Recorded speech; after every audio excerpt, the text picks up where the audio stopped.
নমস্কার। কবিতা তোমাতে আমাতে এই গ্রুপের সঙ্গে আমার আগে কোনো যোগ ছিল না।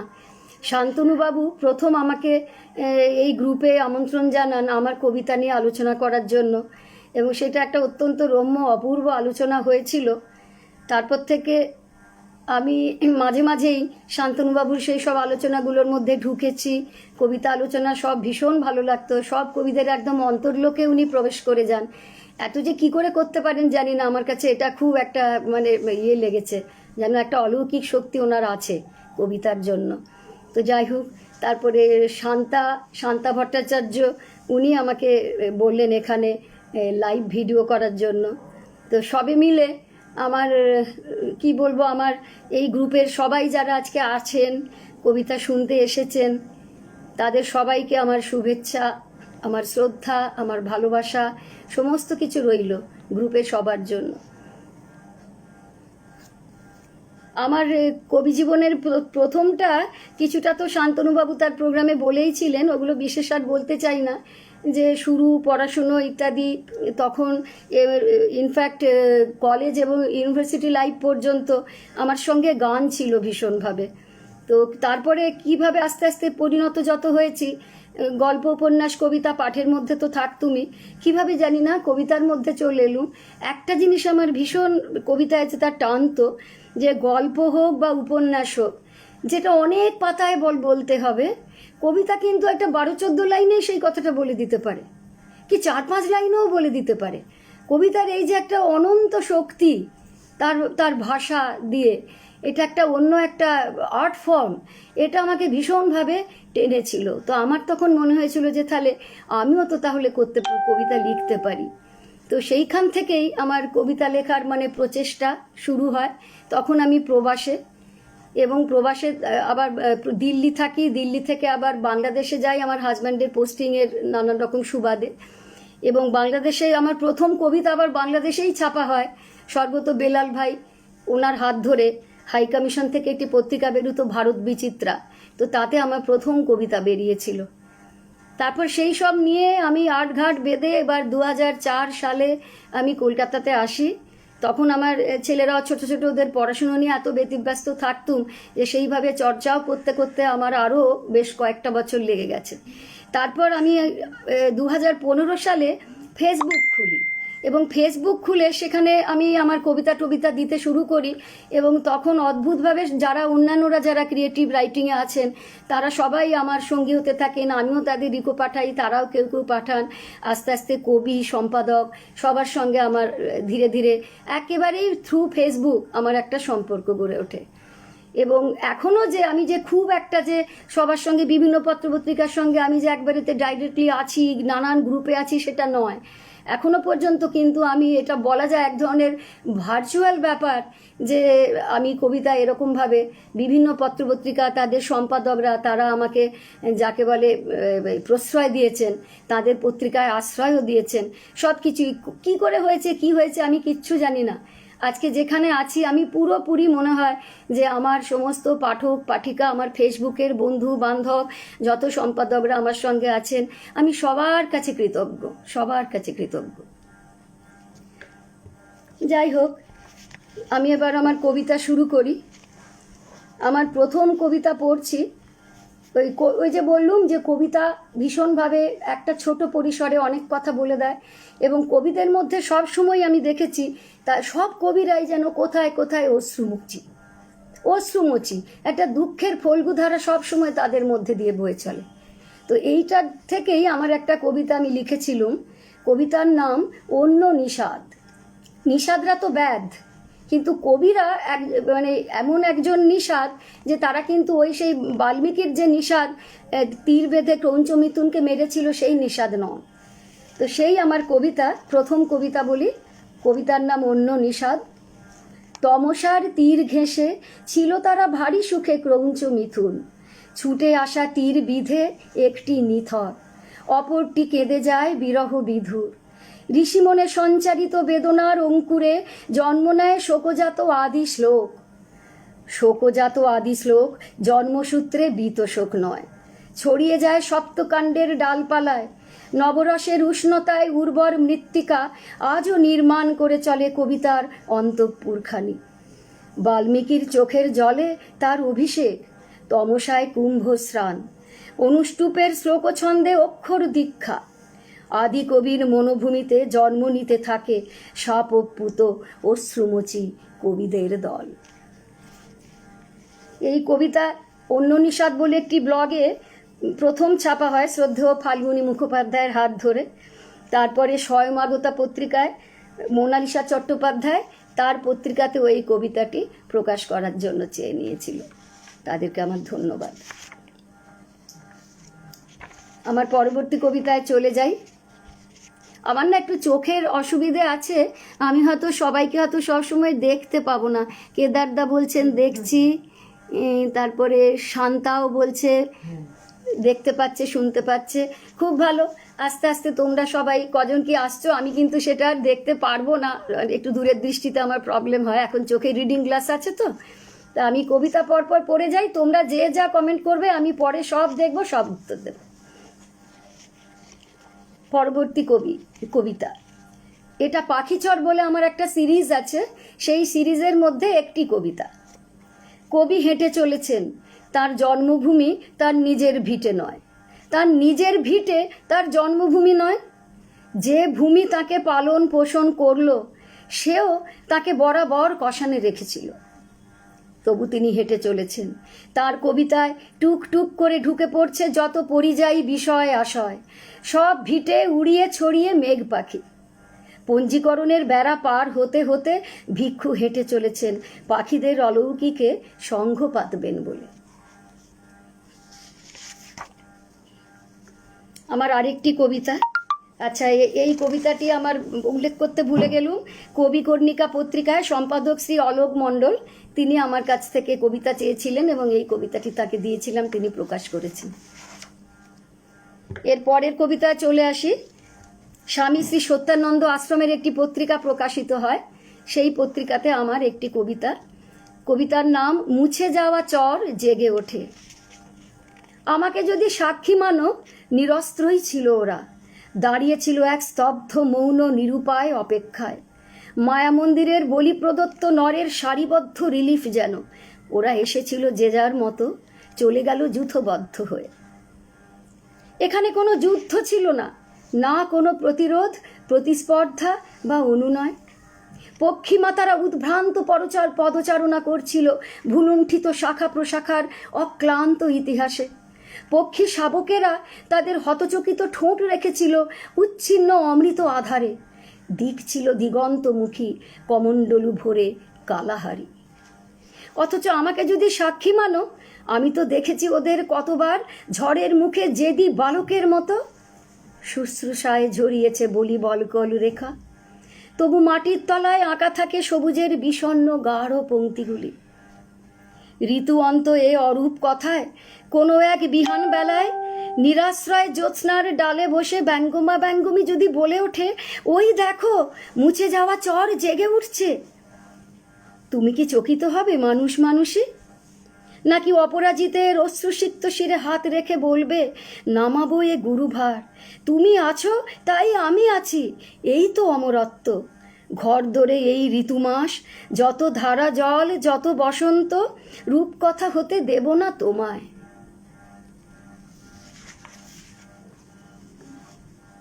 পরের কবিতা করতলে। আমি একজন নারী তখন নারী হিসেবে একটা দুটো কবিতা উপস্থাপন করব, তো সেরকমই একটি কবিতা। এটি শিলীন্ধ্র পত্রিকায়, আপনারা সবাই চেনেন এইসব সম্পাদকদের। সম্পাদক শ্রদ্ধেয় শ্রী কমল কুমার মুখোপাধ্যায় তার শিলীন্ধ্র পত্রিকাতে এই কবিতাটি ছাপা হয়েছিল। এতে 3 জন কবিকে আমি উল্লেখ করেছি, তার মধ্যে একজন কবি আমি জানি না, তিনি একদম অত্যন্ত শ্রদ্ধেয় আমাদের কবি, শ্রদ্ধেয় রমেন আচার্য মশাই। বাকি আরেকজন কবিকে রেফার করেছি, তিনি বাংলাদেশের মহাদেব সাহা। আর আরেকজন কবির আমি নাম বললুম না, আপনারা শুনলেই বুঝতে পারবেন। তো 3 জন কবিকে আমি টাচ করেছি এই কবিতায়। কবিতার নাম করতলে। আমি সে এক কবিকে গিয়ে বললুম, তুমি নির্জন নদীর কাছে থেকেছ সব সময়, বৃষ্টিকে জানিয়েছে অভ্যর্থনা, তারা জল দিয়েছে তোমার সত্তার শিকড়ে। আমার সেই সব বৃষ্টিরতা নদীদের সেভাবে দেখা হয়নি। আর এক কবির কাছে গিয়ে বললুম, তুমি পাহাড় আর অলৌকিক অরণ্যানীর স্থাপত্যে বসে বসে থেকে খুঁজে পেয়েছিলে কবিতার শিল্পকলাখানি, রং আর তুলিতে ফুটিয়ে তুলেছিলে শব্দের সিম্ফনি। সেই সব পাহাড় অরণ্যদের কাছেও আমার সেভাবে যাওয়া হয়ে ওঠেনি। আরও এক কবিকে গিয়ে বললুম, অরণ্যের দিন অরণ্যের রাত্রিকে আকণ্ঠ পান করে কবি তুমি একটা আস্ত পাহাড় কিনতে চেয়েছিলে, যার চূড়োয় দাঁড়িয়ে তুমি বলবে আমার কোনো অহংকার নেই। অথচ আমি এই সমতলে দাঁড়িয়ে এই অক্লেশে বলতে পারি অহংকার করার মতো আমার পুঁজি কিচ্ছু নেই। কবিরা বললেন, শূন্যও কি সঞ্চয় নয়, মুঠি খুলে দেখো। আর আমি মুঠি খুলে দেখি পৃথিবীর সবকটি মরু মানচিত্র আমার করতলগত। ধীরে ধীরে খুঁড়ে গেল মরু উদ্যানগুলি, আমি পা রাখলুম। তাদের শূন্য অভিমান থেকে জন্ম নিতে থাকলো পৃথিবীর মহিমময় এক আলোকিত চিত্রপট। আমি চেয়ে আছি যেন প্রথম মাতৃদুগ্ধ পানরত আমারই নবজাতকের অধরষ্ঠের যুদ্ধরত প্রথম দিনের সেই কারুকার্যগুলির দিকে। আর শিখে নিচ্ছি মরুপাদবদের শালক সংশ্লেষ, শ্রমণ যেমন।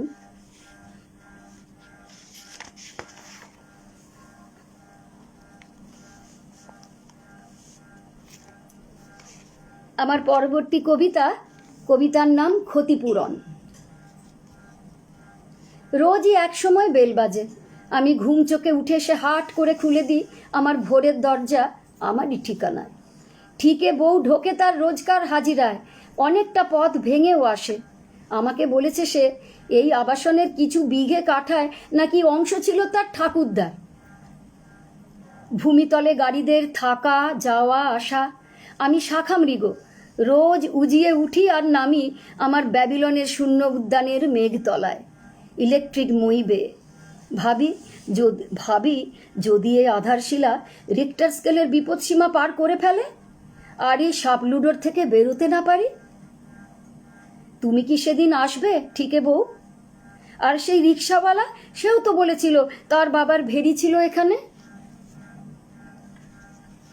কবিতাটি সুনীলদার কৃত্তিবাস পত্রিকাতে ছাপা হয়েছিল।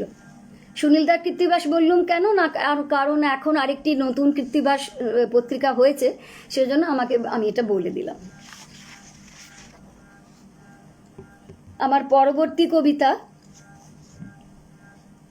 আমি জানি না আমি কি বড্ড বেশি তাড়াতাড়ি পড়ে ফেলছি।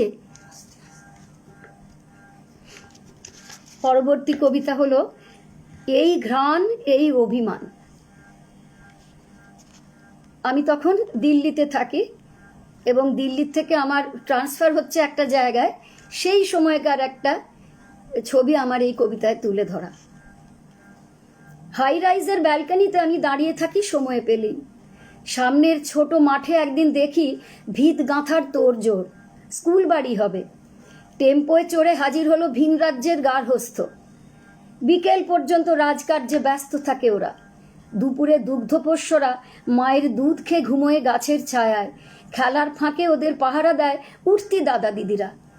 ঘাগরাচলিদের হাতের কারিগরিতে গড়ে ওঠে আটার অমোঘ ভাস্কর্য। সেঁকা রুটির ম সুবাস, তৃপ্তিতম ভোজন পর্ব, বাসন ধোয়া, উচ্ছিষ্ট মুখে নিয়ে পায়রাদের ওড়াউড়ি।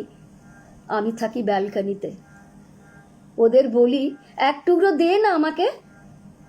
ঘাগরাচলি নুপুর ঝমঝমিয়ে চোখ মোটকে বলে, এটাও খাবি? চলে গেল রাজরানীরা রাজ্যপাট তুলে নিয়ে টেম্পোয়। শুরু হয়েছে স্কুলের প্রেয়ার, টিফিনের হইচই, বেলের ক্রিং ক্রিং। আমি নেই ব্যালকনিতে, প্যাকার্সরা এসে গেছে। শুধু ব্যালকনির পরতদানিতে সাজিয়ে রেখে গেলুম আমার এই লালিত হাপিত্যেশ। শ্রমশেদ এঁকেছে বিভেদ রেখা, ওই রুটি আমার তো নয়। অথচ কবিতা, তোমার কাছে সেই কবেই নিয়েছি সন্ন্যাস।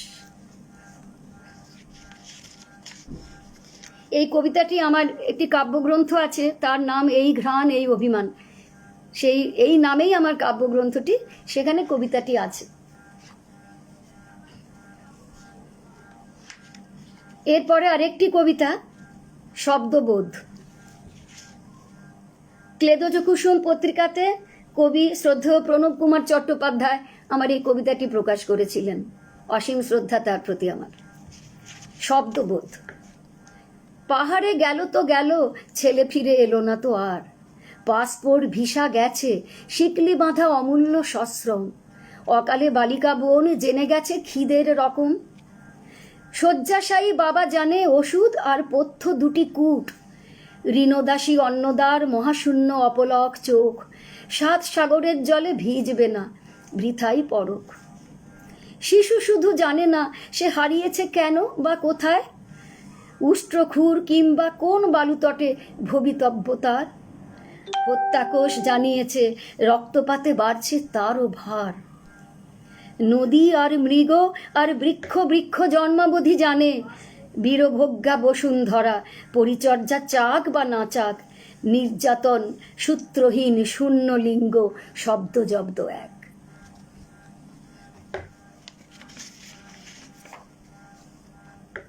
জানি না আপনাদের কেমন লাগছে। আমি পরের কবিতায় যাই। এটিও ক্লেদজ কুসুমে শ্রী প্রণব কুমার চট্টোপাধ্যায়ের আনুকূল্যে এই কবিতাটি ছাপা হয়েছিল। কবিতার নাম এখন নচিকেতা। কেন বিশ্বজোড়া পাপগুলো সব এক? বাঁচার জন্যে কেন এত এত শর্তাবলী? অগণিত নিউরনে কেন এত মোহ আবরণ? কোথা থেকে আসে এত ম্যাজিক্যাল স্বয়ম্ভু হাইটেক? কেন মনে হয় গোটা পৃথিবীটা যেন একটা পূর্ব পরিকল্পিত কনসেন্ট্রেশন ক্যাম্প? কেন এত আত্মহননের দীক্ষা? প্রিয় বাসভূমি ছেড়ে চলে যাওয়ার জন্যে কোথা থেকে আর কেন আসে এত অনুজ্ঞা? এ কি আমার নিজের ঘর বাড়ি নয়? এ কি আমার নিজের কৃষ্টি নয়? নয় আমার নিজের মাতৃভাষা? বারবার অসহায় চোখে আকাশে তাকানো, বীজ খোঁজা, পাবো? পরমেশ্বর আর মানুষের মাঝে একটা মস্ত হাইফেন আশ্চর্য নিয়ন্ত্রণে প্রকাশ্যে গিলছে আর উগড়ে দিচ্ছে মস্তিষ্কগুলো, ব্যর্থ করে দিচ্ছে যা কিছু কাউন্সেলিং। সৃষ্টি স্থিতি প্রলয়ের প্রলম্বিত ধারাপাতে। তবে মানুষের ঈশ্বর চেতনায় আছে বুঝি কোনো আরোপিত ভ্রম? তবে কি অন্য কোনো ঈশ্বর?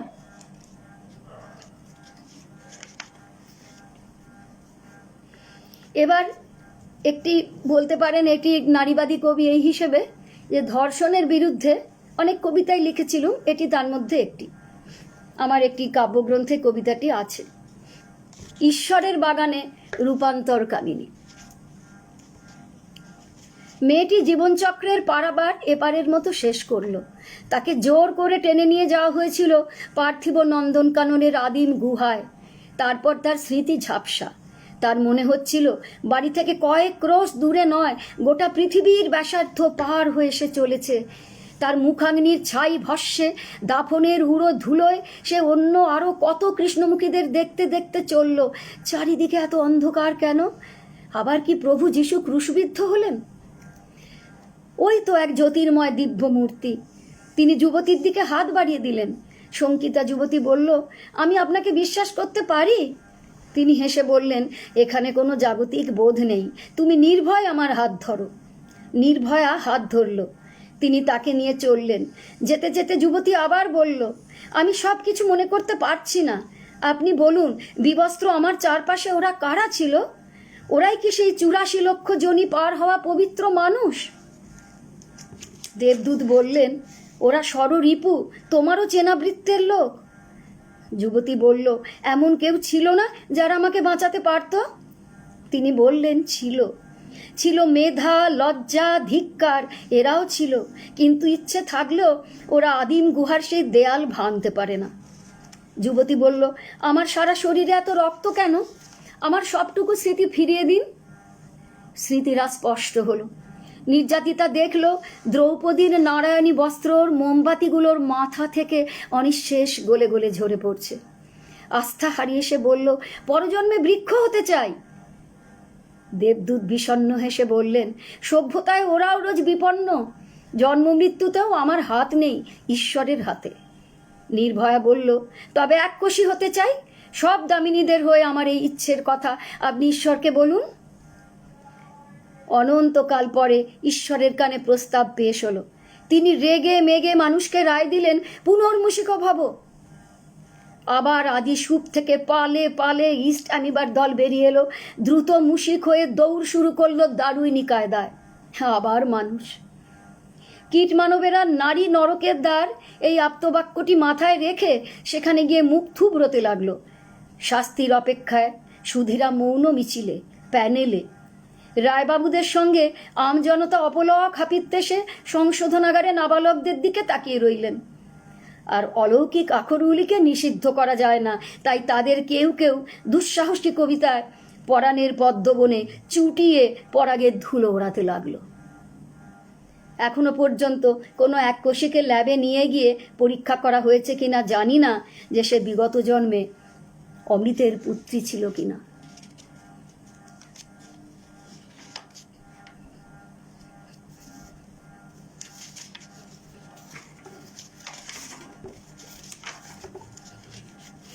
আরেকটিও কবিতা, একটি মানে নারী হিসেবে যেহেতু লিখেছি আমি পাশাপাশি শোনাচ্ছি।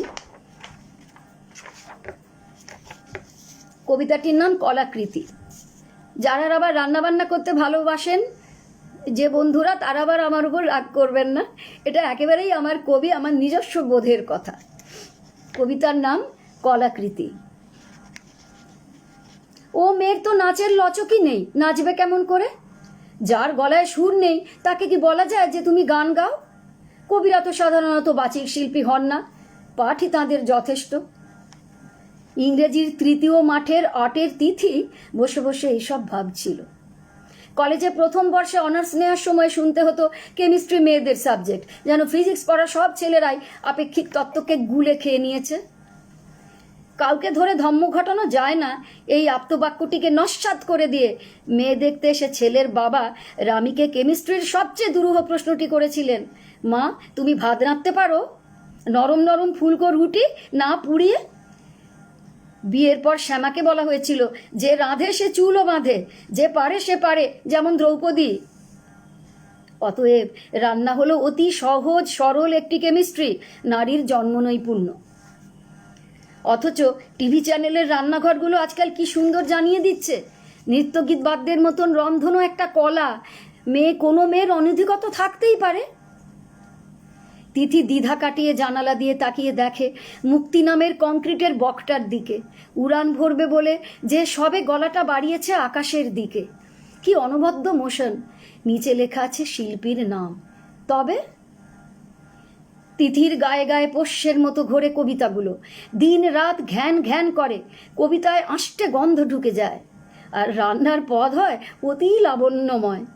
গরম উপচনো ভাতের ফ্যানে শব্দগুলো চিটচিট করে। মনে মনে তিথি প্রতিজ্ঞা করে, ব্যাস আজ শুধু এই পর্যন্ত, কাল থেকে নিয়ম করে রোজ অরন্ধন। নিচে কার পার্কিংয়ে একটা পার্কিং টোন তোতা পাখির মতন আউড়ে যাচ্ছে, পারবি না পারবি না পারবি না। অন্নদা শব্দের বিগ্রহ ভাঙতে ভাঙতে তিথি বলল, 100 বার পারবো, আমি আমার মতো, আমি আমার মতো, আমি আমার মতো। কবিতাটি ছাপা হয়েছিল ইস্করা পত্রিকাতে, সম্পাদক ছিলেন শ্রদ্ধেয় প্রগতি মাইতি। আমি জানি না উনি আজ এসেছেন কিনা, দেখছেন কিনা। যদি আসেন আমার নমস্কার রইল তার প্রতি।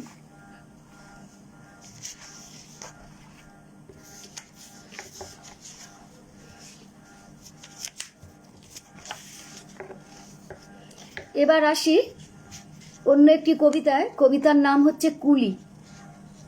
এটি তারুণ্য পত্রিকায় সম্পাদক শ্রী, ওই কি নামটা ভুলে গেলুম, তারুণ্য পত্রিকার সম্পাদক মণ্ডল, সুকুমার মণ্ডল, উনি এটি ছেপেছিলেন। ঈষৎ এবড়ো খেবড়ো প্রাণময় পৃথিবী, দুহাতের তালুর ভেতর নুন লঙ্কায় যিনি জন্ম নিচ্ছেন ছাতুর গোলাকার স্থাপত্যে, অন্তঃপুরে প্রবেশের পর তিনি অন্নময়। এবার কি সুখে নিদ্রা যায় ভারতবর্ষ। পরম আদরে তার বিশীর্ণ নিমিলিত মুখখানি ধরে আছে লাল মলিন চেকদার গামছার পাগড়িটা। পরবর্তী ট্রেন একটু পরেই কাতানের মতো এসে ঢুকবে খণ্ড খণ্ড করে 10 দিক। সতর্ক ঘুম থেকে উঠে সে ছুটে ছুটে উঁকি দেবে কামরাগুলোয়। আমিও পা বাড়াবো আমার তাসের তালুকে। বহুদিন আগের কথা, আজ সে কেমন আছে, অথবা আছে কি? তার সন্তান সন্ততি কেমন, কোথায়? অনন্ত দুপুরগুলোয় ভারী মনে পড়ে সেই সাদা শস্য চূর্ণে গড়া শিল্পিত পৃথিবী, সেই মায়াভরা ঘুম মুখ, রতি রতি আমার স্বদেশ।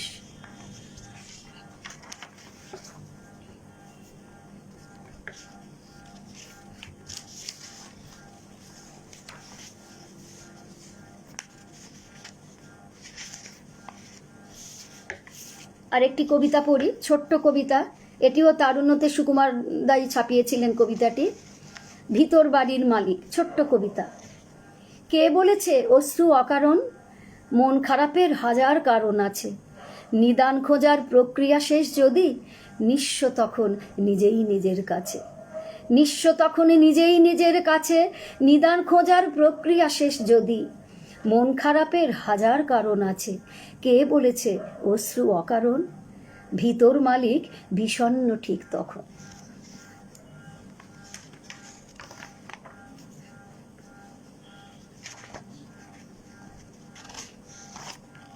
এর পরের কবিতা কবির শিল্প।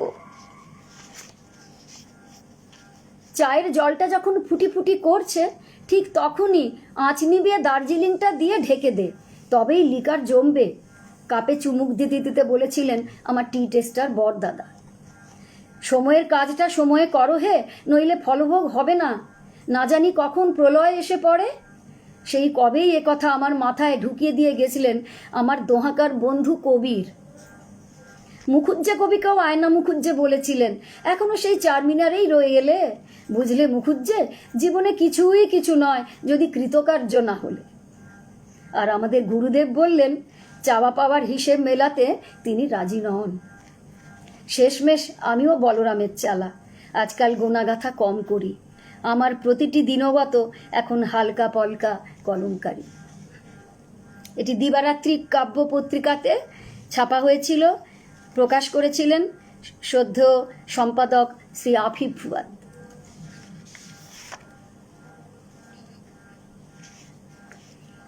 এবারের কবিতাটিও রবি ঠাকুরকে ছুঁয়ে। কিভাবে এই কবিতাটি এলো তার একটু প্রথমটা বলি, যে রবি ঠাকুর তো সারা জীবন ধরে কোনোদিনই তো মৃত্যুর পরবর্তী জীবনকে অস্বীকার করতে পারেননি, এবং তিনি নানান করেছিলেন, প্ল্যান চিট ইত্যাদি করেছিলেন। তো তিনি বিশ্বাস অবিশ্বাসের একটা দোলাচলে ছিলেন সারা জীবন, আমরা সেটা সবাই জানি। আর আরেকদিকে স্টিফেন হকিং সাহেব, তিনি আবার একেবারেই কট্টর বিজ্ঞানী যাকে বলে। তিনি বলতেন যে মৃত্যুর পরে আর কোনো জীবন নেই। তো এই দুটো জিনিস নিয়ে ভাবতে ভাবতে আমার এই কবিতাটি আমি লিখে ফেলেছিলাম। কবিতাটির নাম একটি কাল্পনিক এনকাউন্টার, রবিবাবু বনাম হকিং সাহেব। প্রথমেই বলে দিই আবার যে একটি কাল্পনিক এনকাউন্টার।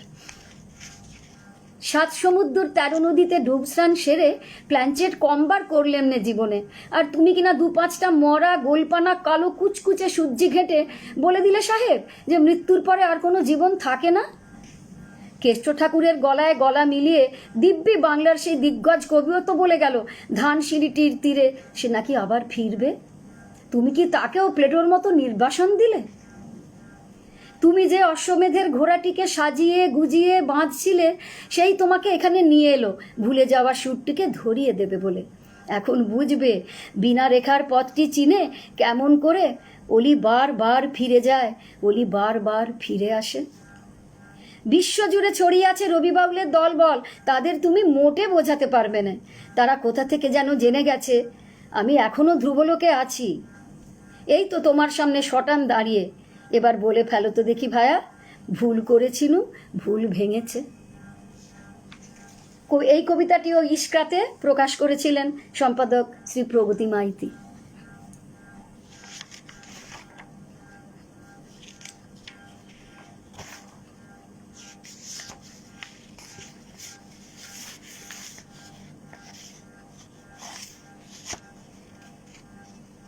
এবার আসছি ত্রিওলে। আপনারা সবাই জানেন ত্রিওলে একটি বিশেষ স্টাইলের কবিতা, ইংরেজ কবি ডবসনের এটা সৃষ্টি ছিল। তো সেটা নিয়ে অনেকেই পরীক্ষা নিরীক্ষা করেছেন, অনেকেই লিখেছেন, ত্রিয়লে লিখেছেন। তো আমি একটি ত্রিয়লের বই হাতে পাই। কবি অধ্যাপক সত্যপ্রিয় মুখোপাধ্যায় বইমেলাতে তার স্টলে গেছিলাম, উনি আমাকে একটি ত্রিয়লের বই দিলেন, তাঁর এক বন্ধুর লেখা, তাতে 50টি ত্রিয়লে ছিল।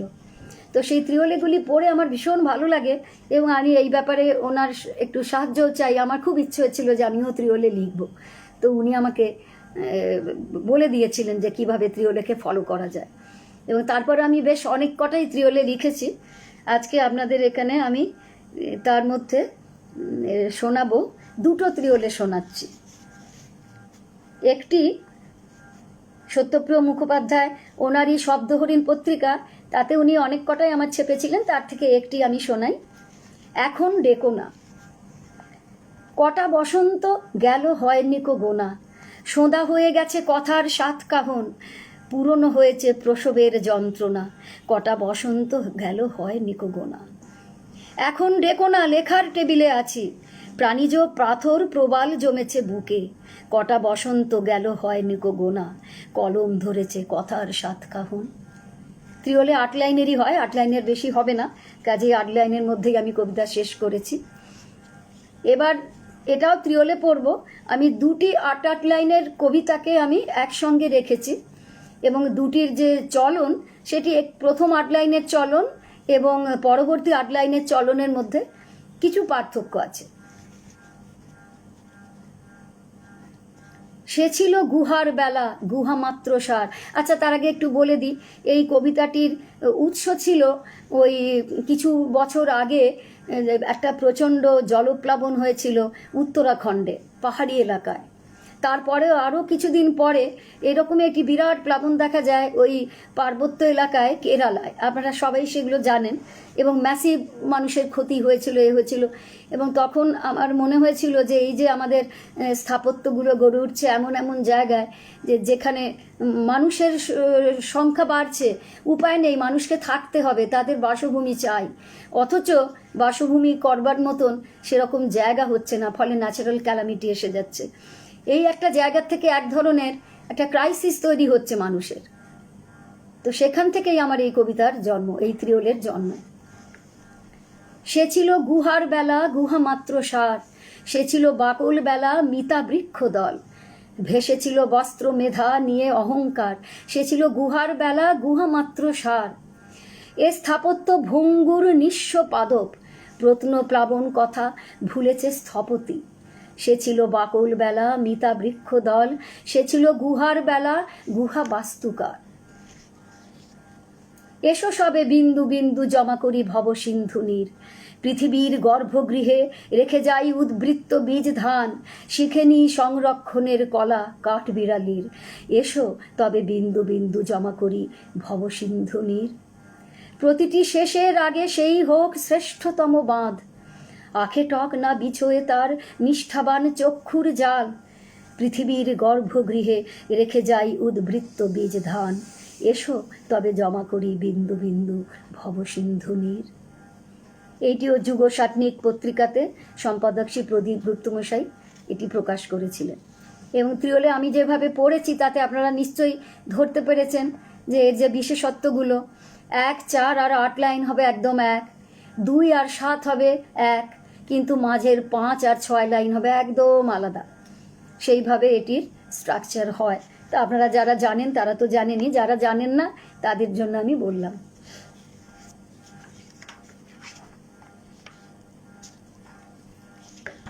পরবর্তী আরেকটি কবিতা, সেটিও আমার এই পাখিচর সিরিজ থেকে, ছোট্ট একটি কবিতা।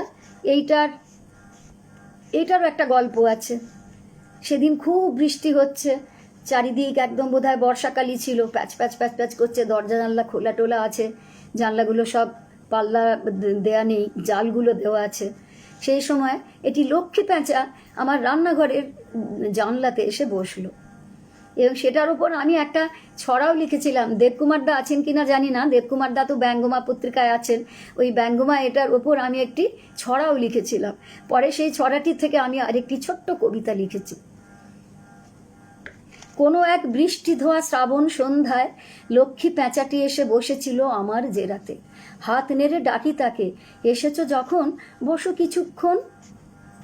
আমি কবিতার বসংবদ শুনে উড়ে গেল সে সময় হাওয়ায় কানে এসেছিল একটা ম্যাও। তারপরে আর কোনো দিন আসেনি সে আমার জানালাতে জিরোতে। আমি জানি না সেই ম্যাও শব্দের পর সে আর বেঁচে ছিল কিনা, কিন্তু মনে খুব ছাপ ফেলে গেছিল সেই দৃশ্যটা। আমি যাকে বলে আমার কলমে ধরে রাখার চেষ্টা করেছি। ছড়াতে এটা আরেকটু ছিল, আমি কবিতায় অতটা রাখিনি। যদি কোনোদিন ছড়া পড়ার সুযোগ হয় আমি সেই কবিতাটি পড়ব।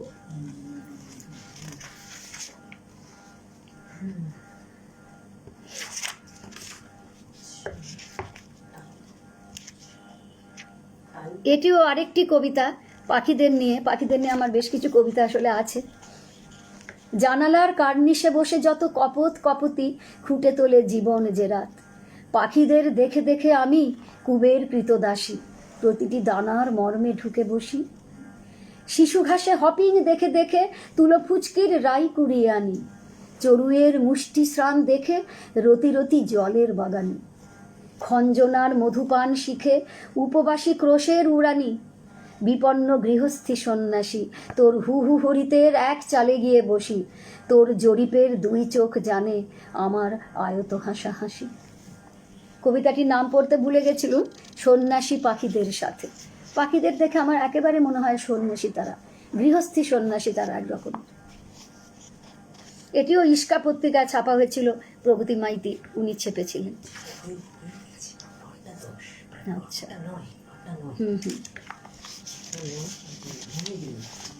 এবার একটি কবিতায় আসি। এটি তো একবারে কেদারদার পত্রিকা ইচ্ছে কুসুমে। তো ওই সংখ্যাটি ছিল নদী। আমাকে উনি নদীর ওপর লিখতে বলেছিলেন। তো নদীর ওপর তখন কবিতা আসছিল না। তো আমি তখন কেদারদাকে বললাম, কেদারদা নদীর ওপর আমার একটা লেখা আছে, প্রবন্ধ বা মুক্ত গদ্য যাই বলা যাক, আমি সেটি পাঠিয়ে দিই। তো কেদারদা তখন বললেন, না সেটিও পাঠান, সঙ্গে কবিতাও পাঠান। তা আমি তখন সেটিও পাঠিয়েছিলাম। যারা পড়েছিলেন, কারো যদি মনে থাকে, কেদারদার তো নিশ্চয়ই মনে আছে যে সেই প্রবন্ধটির সঙ্গে আমি এই কবিতাটিও পাঠিয়েছিলাম। এবং কবিতাটি পাঠানোর পর কেদারদা তো নিয়েছিলেন। কেদারদা তখন তো কিছু বলেন না, কাউকেই কিছু বলেন না যখন উনি কবিতা নেন বা প্রবন্ধ গল্প নেন। পরে আমি যখন ফেসবুকে এটি পোস্ট করেছিলাম, তখন কেদারদা আমাকে বলেছিলেন, কমেন্ট বক্সে লিখেছিলেন যে এই কবিতাটি যখন আমি ছেপেছি তখন আমার যেমন লেগেছিল, ফেসবুকে পড়ে আমার কিন্তু তার থেকে আরও ভালো লাগলো। তো সেই ইয়েটুকু নিয়ে, সাহসটুকু নিয়ে আমি আজকে আমার এই কবিতাটিকেও ইনক্লুড করেছি। নদী সুক্ত। নদী, তোকে নিয়ে কি লিখি, তোর তীর ঘেঁষে সেভাবে বসিনি, ঢেউ এলো গেল দেখিনি চেয়েও, কত দূর যাবি প্রশ্ন করিনি, ভাবিনি তো তোর উৎস নিয়েও। শুধু মনে হয় এ নদী জীবন কে এক মাল্লা আছে বইঠায়, মুঠি খুলে দেখি তোরই শ্রাবণ, কররেখাগুলো ধায় শুধু ধায়। এতদিন তবে যা কিছু লিখেছি নদী তোরই কথা, ঠকেছি বেবাক, আর তোর কথা কি লিখি, আপাতত দায় মরি তো বৃথা, তুই এসে বল কি লিখলি দেখি। কবিতার এখানে শেষ। কেদারদা, কবিতাটি আবার পড়লুম, আপনার নিশ্চয়ই মনে পড়ে গেছে।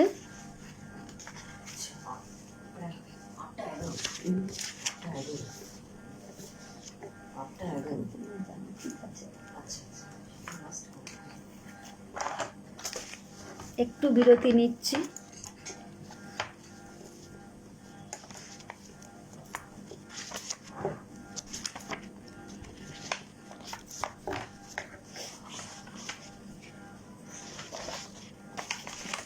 ত্রিবর্ণ বলে একটি কবিতা।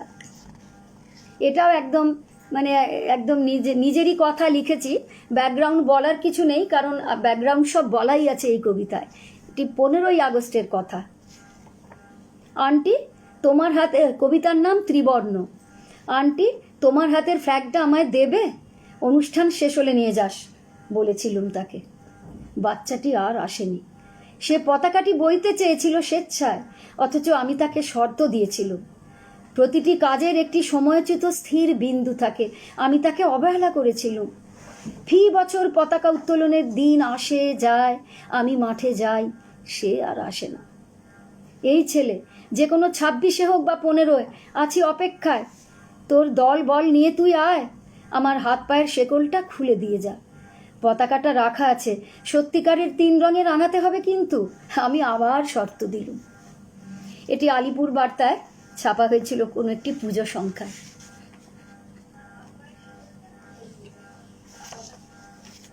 আচ্ছা, আরেকটি কবিতা, এটিও কেদোজ কুসুমের হাত ধরে।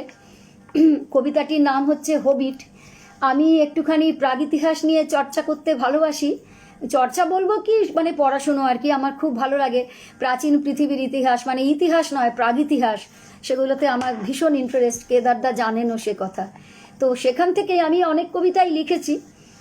একটা কবিতা লিখেছিলাম যেটি আমি ইয়েতে দিয়েছিলাম, ইচ্ছে কুসুম পত্রিকাতে দিয়েছিলাম। তো সেই কবিতাটি আমি পড়ছি এখন। কবিতার নাম হবিট। আগেই একটু বলে রাখি যে হবিট একজন আটলান্টিস, যে আটলান্টিস ডুবে গেছে বলে আমরা জানি, এবং সেটি প্লেটোর ডায়ালগ থেকে আমরা রেফারেন্স পাই, আটলান্টিকের যেটুকু যা ইতিহাস। তো সেখানে পাওয়া যাচ্ছে যে সেখানে হবিট নামে এক কবি ছিলেন, তো যিনি ওই প্লাবনে ভেসে এসেছিলেন, এবং প্লাবনে ভাসতে ভাসতে ভাসতে ভাসতে আটলান্টিসের ইতিহাসের ওপর অনেক বই আছে, সেসব বই থেকেই পেয়েছি আমি এটি, যে তিনি ভাসতে ভাসতে ভাসতে ভাসতে ওই ওই আন্টার্কটিকায় এসে আটকে গেছিলেন, আন্টার্কটিকার বরফের মধ্যে। এবং সেখানে কত বছর ছিলেন কিচ্ছু জানা যায় না। তার সেই দেহ একবারে অবিকৃতভাবে খুঁড়ে বার করেছিলেন কোনো গবেষকরা বহু বহু বছর পর। এবং সেই ঘটনাটি পড়ি আমি, এবং সেখান থেকেই আমার এই কবিতাটির উৎস। কবিতার নাম হবিট। আমার খুব জানতে ইচ্ছে করে কবি, তুমি তন্ময় ছিলে না মন্ময়? কবিদের পিতামহ কে ছিলেন তবে? কবি বাল্মীকি, না তুমি তারও প্রাচীন? নাকি তোমারও ছিল কোনো কবি পিতামহ? কতটা পথ হেঁটে তুমি রাজসভায় পৌঁছেছিলে কবি? নাম কি ছিল রাজার? প্যাপিরাসের চেয়েও পুরনো অজানা পাতায় তুমি কি মহাকাব্য লিখেছিলে? তুমি কোন দেশের ছিলে কবি? প্লেটোর আটলান্টিসের, না পুরাণের শঙ্খদ্বীপের? তোমার প্রাগৈতিহাসিক পদযাত্রায় কি কি মণিরত্ন কুড়িয়ে তুমি কবিতা লিখতে, আমার খুব জানতে স্বাদ হয়। সিনজারমেনের মতো প্ল্যানচেট করে তোমার সঙ্গে কথা বলতে ইচ্ছে করে। মহাপ্লাবনের জলে ভেসে ভেসে তোমার আন্টার্কটিকায় অন্তর্জলী যাত্রার সেই সব রাত্রি কথা কে জানাবে আমায়? কে আছে হাইনরিখ স্লিম্যান? তোমার সব কিছু এভাবে মুছে গেলে কবিরা কি ভালো থাকে বলো?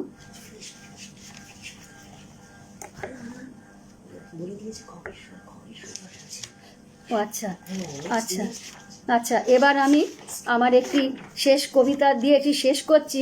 এটি কবি জীবনানন্দ দাশের ইয়েতে, তার দেশে যখন গেছিলাম, তার দেশেই আমরা যাচ্ছিলাম, সেই যাত্রার একটি বলা যায় কবিতায় ট্রাভেলগ। এটি দিয়ে আমি শেষ করি। এটি যাত্রা শেষে কবিতীর্থে কবিতার নাম। সম্মুখে জলরাশি, অকুল পাথার পথ, ঢেউ কেটে চলেছে স্টিমার, ডেকেতে দাঁড়িয়ে যেন লগি ঠেলি আমি আর অনন্তের কবি পারাপার। 7 সাগরের জলে যতদূর চোখ চলে, জল ছোঁয়ে আনত আকাশ, ভাঙা জলে মুখ রেখে চাঁদ লুকোচুরি খেলে, মাল্লা হয় নদীর বাতাস। চাঁদপুর সঙ্গমে মাঝরাতে সার বাঁধা স্টিমারের ব্যস্ত আওয়াজ, পদ্মা মেঘনা মিলে তারাদের নিয়ে কোলে ধরে জল ছবির কোলাজ। রাত শেষে নামি এসে বরিশাল খেয়াঘাটে কবিতীর্থে মানুষের ভিড়, তারই মাঝে পথ চিনে যাই ওই ধান সিঁড়ি নাম লেখা কবির কুটির। ঘরে ছিল বড় আর কচি কাঁচা কয়জন, অবাক পলক মেলে ধরে, কিছু থেমে ফের চলা কবিতার রেখা ধরে ধানসিটি নদী তীরে। কি করে চিনব তাকে? নদী সে তো নিজ থেকে নাম কোনো করেনি বহন, ব্যথা ভারে নত জানু কবির জীবনে শুধু করেছে সে খানিক সিঞ্চন। যদিও দেখিনি আগে, তবু চিনে নিয়ে তাকে মনে হয় কত আপনার। শির না সে জলধারা, যেন একো বেনি ধরা, বইতে পারে না জলভার।